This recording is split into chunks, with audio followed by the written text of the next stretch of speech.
Survey भवन्तु सुखिनः survey Santu निरामयाः survey भद्राणि पश्यन्तु मा कश्चित् दुःखभाग् भवेत्।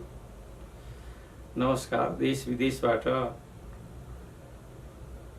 विभिन्न माध्यमहरूबाट खास गरी रिक टेलिभिजन, मौलिक टेलिभिजनका माध्यमबाट हेरिरहनुभएका सुनिरहनुभएका सम्पूर्ण दर्शकवृन्दहरू, हामी मध्य वर्षामा छौँ र हामीलाई थाहा छ नेपाल हिमाल, पहाड, तराई विभिन्न भूभागमा भूभाण्डमा फैलिएको छ र जब वरुणदेव खुसी हुन्छन् अथवा क्रोधित हुन्छन् त्यसका साथै बाढीको पहिरोको समस्याले नेपाललाई जहिलेसुकै गाँच्ने गर्छ। घरलाई सुरक्षित राख्नुहोला, आफूलाई सुरक्षित राख्नुहोला, समयमै सचेत हुनुहोला। पानीले सानो चर पायो भने पनि फोडिदिन्छ। त्यही भएर पानीसँग, आगोसँग, वायुसँग सदैव सतर्क रहनु, किनभने यिनी प्राणदायी पनि हुन्, प्राणहारी पनि हुन्। यिनीहरू चाहिँ अप्रसन्न भए, असंस्कृत भए भनेदेखि यिनले वितण्ड मचाउँछन् भने प्रसन्न भएदेखि फलफुल राम्रो हुन्छ, धान खेती राम्रो हुन्छ। यानि कि यो दुवै चिज मिल्नुपर्ने हुन्छ। र आजको सन्दर्भमा यी शुभकामनाहरूका साथै हामी आगामी ऋषि तर्पणीका दिन विश्व संस्कृत दिवस मनाउने तयारी गरिरहेका छौँ। र जब विश्व संस्कृत दिवसको कुरा आउँछ, संस्कृत भाषाको कुरा आउँछ, अस्ति मात्रै आदरणीय शिक्षा मन्त्रीले बडो हेय भाषामा संस्कृतप्रति व्यङ्ग्य गर्नुभयो र धेरैको चित्त दुख्यो। केही व्यक्तिहरूको घुइँटोमा घाम पनि लाग्यो होला। हाम्रा शिक्षा मन्त्री त साँच्चै शिक्षा मन्त्री रहेछन्, यसरी पो भनिदिनुपर्छ त भनेर घुइँटामा घाम लाग्यो होला। तर जे होस्, संस्कृत भाषा, संस्कृतको अर्थ संस्कार गरिएको, रिफाइन गरिएको, शुद्ध भन्ने अर्थ लाग्छ। र संस्कार गरिएको भाषा संस्कृतप्रति कसैको व्यङ्ग्यले खासै फरक पर्दैन। हात्ती हिँड्दै गर्छ, कुकुर भुक्दै गर्छन्। कुकुर भुकाइले हात्तीलाई खास असर पर्दैन, तर त्यसको अर्थ चाहिँ हिँड्ने गतिक्रममा कस्तो छ, कुन गतिमा हिँडाइ छ, कस्तो अवस्था छ भन्ने बारे हामीले जानकारी हुनुपर्छ। र आगामी साउन 27 गते ऋषि तर्पणीका दिन हामीले विश्व संस्कृत दिवस मनाउने तयारी गरिरहँदा आज विश्वमा संस्कृतिको पराक्रम, संस्कृतिको विस्तार हिजोको भन्दा बेग्लै रूपले, तीव्रतर रूपले चलिरहेको छ। भारतमा यसै बीचमा अनेकौं विश्वविद्यालय खुलेका छन्। नेपालमा पनि खास गरी 2063 को जनआन्दोलनपछि अथवा विद्रोहपछि अथवा तथाकथित राजनैतिक परिवर्तनपछि नेपालीहरूमा पनि एक प्रकारको जागृति आएको छ। त्यो जागृतिले संस्कृत प्रेमीहरूको त भलो गरेको छ। संस्कृतसँग अत्याधिक घृणा गर्ने व्यक्तिहरूलाई पनि यसले एक प्रकारको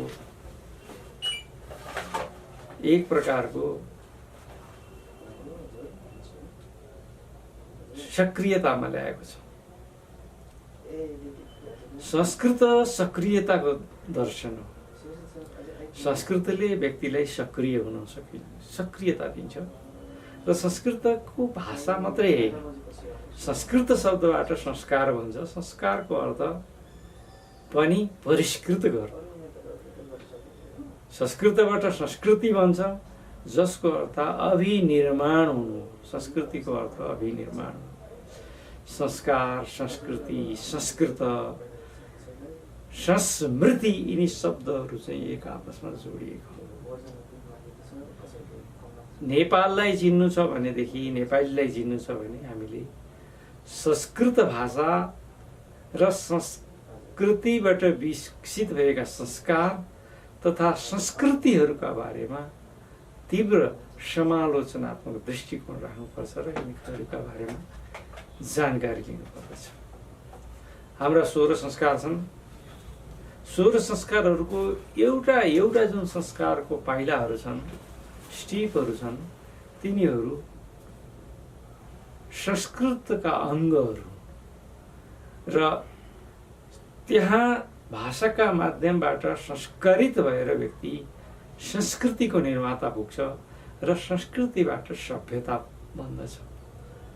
संस्कृति पुरा निरन्तर परिवर्तनशील हुन्छ र संस्कार चाहिँ परिवर्तनशील अवश्य हुन्छ, तर संस्कारमा केही रिजिडनेस हुन्छ र आफ्नो पहिचान, आफ्नो मौलिकता, आफ्नो विज्ञान, आफ्नो पराविज्ञान यी सबैलाई जोगाउनको लागि मान्छेमा अलिकति पूर्वाग्रह, आत्मबल, आत्मविश्वास हुनैपर्छ। विज्ञान एउटा महत्त्वपूर्ण कुरा हो, तर आज पनि हामी शङ्कराचार्यलाई सुन्छौँ, बुद्धलाई सुन्छौँ, त्यसपछि व्यास ऋषिलाई सुन्छौँ, यास्कलाई सुन्छौँ, कौडिन्यलाई सुन्छौँ, बृहस्पतिलाई सुन्छौँ। किन सुन्छौँ भने विचार जुन हो त्यो भाषाका माध्यमबाट आउँछ र त्यो भाषा जुन भाषाको माध्यमबाट प्रसारित हुन्छ त्यही भाषामा त्यसको चाहिँ महत्त्व बुझ्न सकिन्छ। जर्मनी भाषामा एउटा शब्द छ जसलाई तपाईँले धेरैचोटि सुन्नुभएको छ, लिबिडो शब्द। अङ्ग्रेजीमा लिबिडो शब्दलाई चाहिँ अनुवादकहरूले सेक्स भनेर अनुवाद गरिदिए, तर लिबिडो न सेक्सको पर्याय हो, न यो नै लिबिडोको पर्याय हो। त्यही भएर मैले यहाँ जोड्न खोजेको के भनेदेखि धर्मलाई हामी रिलिजन बनाउँदा जस्तो प्रकारको वितण्डता उत्पन्न भयो, जसरी एउटा सम्पूर्ण संस्कृति, सभ्यता रिलिजनको अङ्ग जस्तै ट्रिट गर्न थालियो, हिन्दूलाई धर्म बन्यो, यही दुर्भाग्य हो।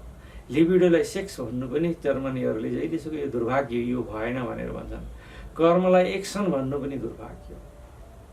संस्कृत शब्दलाई आफ्नो मौलिकतामा बुझ्नुपर्छ। संस्कृतबाट उद्गम भएका संस्कृति, संस्कृति, संस्कार, सभ्यतालाई संस्कृतकै प्रारूपमा बुझ्नुपर्दछ।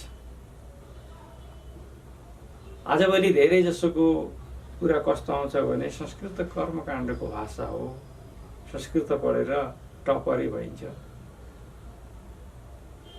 कस्तो हेय दृष्टिकोण हो। एउटा योग्य विद्वान योग्य शिक्षक नहुन सक्छ, तर एउटा योग्य शिक्षक चाहिँ जहिलेसुकै विद्वान हुनै पर्छ। यिनी दुईटा फरक फरक विषयवस्तुहरू। वेस्टर्नहरूले अथवा वेस्टर्न एजुकेसनबाट आएका हामीहरूका विद्वानहरूलाई, तथाकथित विद्वानहरूलाई चाहिँ विद्वान त भए तर उनी शिक्षक बन्न सकेनन्।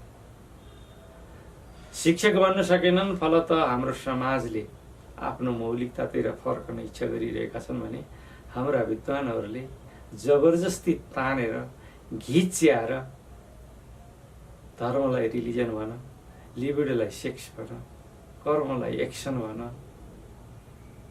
यस्ता दिशातिर लैरहेका छन्। फलत हाम्रो सामाजिक मनोविज्ञान, सामाजिक चरित्र, सामाजिक संस्कृति, सामाजिक उन्नयनको पथमा हामी निरन्तर पछाडि परिरहेका छौँ, पछाडि धकेलिरहेका छौँ। हामी जो होइनौँ, हामी जो छैनौँ, जुन कुरा हाम्रो जीवनको लागि अहितकार छ, तिनी चिजहरू विभिन्न माध्यमबाट हामीलाई निरन्तर इन्जेक्सनले खुचेर औषधि अथवा विष शरीरभित्र पुर्याए जस्तै तथाकथित विद्वानहरूले हाम्रो मनोविज्ञानमा निरन्तर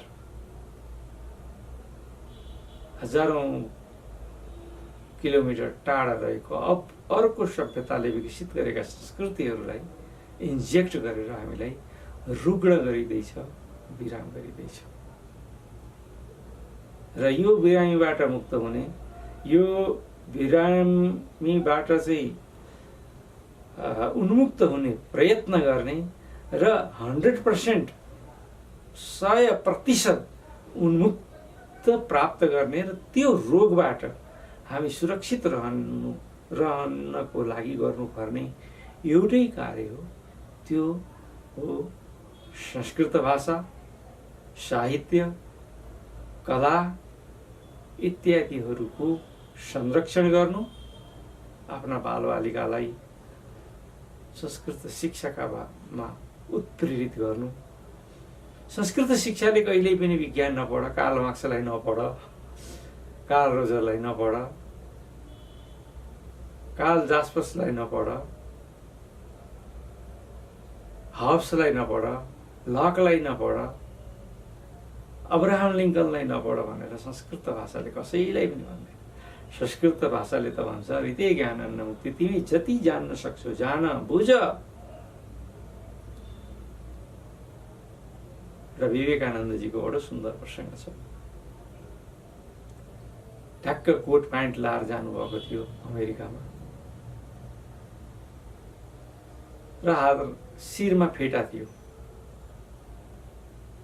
कसैले भने तल त तपाईले कोट प्यान्ट लगाउनु भएको छ, माथि फेटा किन, यो पनि त खाली रहे के हुन्छ भनेर भन्दाखेरि विवेकानन्दजीले मिठो जवाब दिनुभयो, केही फरक पर्दैन, केही फरक पर्दैन, लगाइदिए हुन्छ। तर मैले त्यो फेटा उतारे भने म भारतवर्षीय हुँ भन्ने मेरो पहिचान चाहिँ हट्छ र त्यो म चाहन्न। र विवेकानन्दै फेटाको कारणले भएको। हामी विश्व संस्कृत दिवसका माध्यमबाट सम्पूर्ण विश्वलाई संस्कृतमा रहेको ज्ञान विज्ञान मात्रै होइन, हाम्रो उन्नतम सभ्यताका बिउहरू रोप्दैछौँ।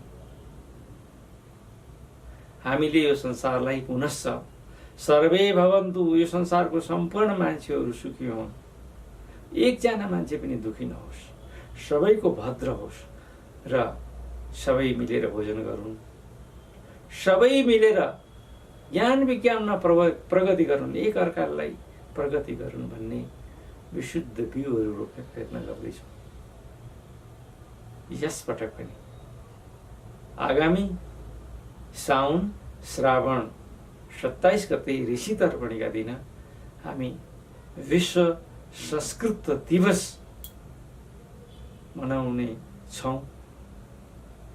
र यसको लागि जरोगिलो प्रतिष्ठान, जरोगिलो महाअभियान र यसका सम्पूर्ण देश विदेशमा रहेका सङ्घ संस्थाहरू र सदस्य, अभियन्ता, शुभेच्छुकहरूले चाहिँ आफ्नो समय अनुसार पाएको अनुसार श्रावण 27 गतेका दिन विश्व संस्कृत दिवसको सन्दर्भ पारेर संस्कृत र संस्कृति र सभ्यता र संस्कृतिको बारेमा जति सकिन्छ त्यही स्केलमा कार्यक्रम गराउँ र आफ्नो सगरमाथा जस्तो शिर उच्च भएको वैदिक संस्कृति, बौद्ध संस्कृति, जैन संस्कृति, गोवन संस्कृति, किराँत संस्कृतिको जुन उदात्त सभ्यताहरू छन्, संस्कृतिहरू छन्, तिनी सबैलाई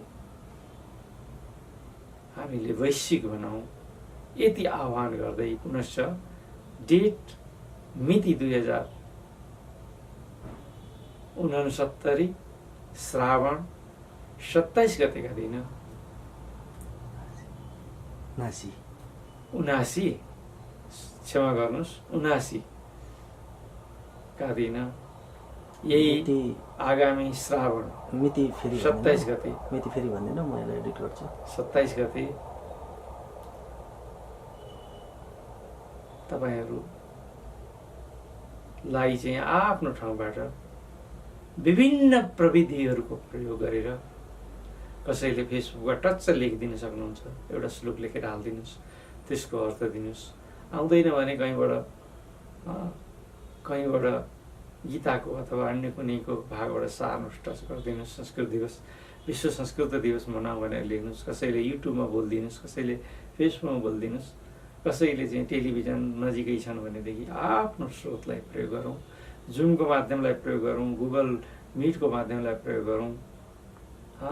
यिनी विभिन्न माध्यमबाट प्रयोग गरेर आजैदेखि विश्व संस्कृत दिवस मनाउने तयारी गरौँ र यसैको लागि सादर आह्वान गर्दछु। खास गरी जरोगिलो महाअभियानका सम्पूर्ण अभियन्ताहरू, सदस्यहरू र शुभचिन्तकहरूले विश्व संस्कृत दिवसलाई नेपालको उन्नयनको, नेपाललाई चिनाउने पर्वको रूपमा, नेपाललाई विश्वगुरु बनाउने पर्वको रूपमा मनाउने तयारी गरौँ, यही आह्वान गर्दछु। आजलाई यति नै होस्, धन्यवाद। यस भिडियोलाई लाइक, कमेन्ट र सेयर गर्न नबिर्सिनुहोला। फेरि यस्तै रोचक भिडियोहरू हेर्नका लागि यस च्यानललाई सब्स्क्राइब गरेर घन्टी बजाइदिनुहोला।